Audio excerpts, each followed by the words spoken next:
The earth spins at 1,000 miles an hour. Sometimes when I remember this, it's all I can do to stay upright. The urge to flatten myself to the ground and clutch hold is that strong. Because gravity? Gravity is no match for a force that equals 10 simultaneous hurricanes. No, if we aren't all flung off the earth like so many water droplets off a cartoon dog's back, it must be because people are connected somehow. I like to imagine the ties between us as strands of spider silk, practically invisible, maybe, but strong as steel. I figure the trick is to spin out enough of them to weave ourselves into a net. Discovering one of these ties feels so good, as if I'm settling more safely into the earth, as if my bones are made of iron and my blood is melted lead. Because I never know when I'm going to find one, I'm always on the lookout. The whole time I lived with Louise, I was watching. Finally, on the last day of her life, in the last hour before she died, most likely, I found one. Actually, Louise found it. She threw it out like a lifeline. I grabbed. Fix yourself some breakfast, then help me unload the car, Stella. I went down to the agway yesterday. Got some fertilizer and mulch for my blueberries. I love blueberries, I said. So does my mom.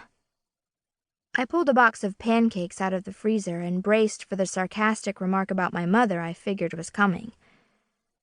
Louise grabbed the box and clattered the last 2 pancakes onto a plate.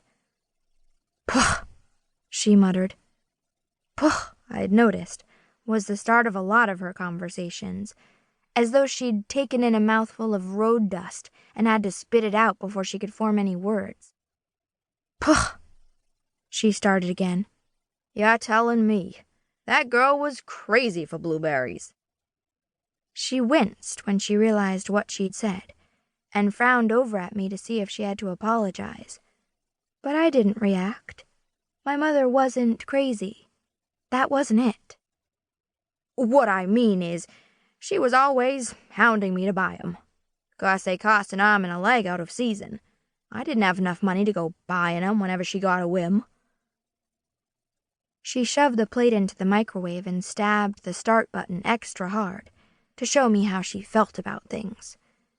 Then she stopped. She pushed aside the curtains over the sink to gaze out the window, and when she turned back, her face had softened to almost pretty. For the first time, I could see how she and my grandmother could have been sisters. Out there, she said. Past the garden. You see those bushes? I stepped beside her and nodded.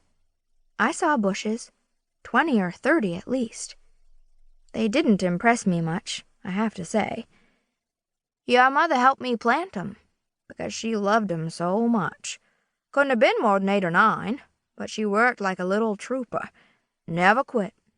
3 different high bush varieties. I got pipkins for muffins. I stopped listening for a minute as it hit me again. My mother had lived here. Right exactly here. Louise had taken in my grandmother and my mom, her sister and her niece, when my grandmother's husband left. Supposed to be just until they got on their feet. Turned into 2 years, Louise had said.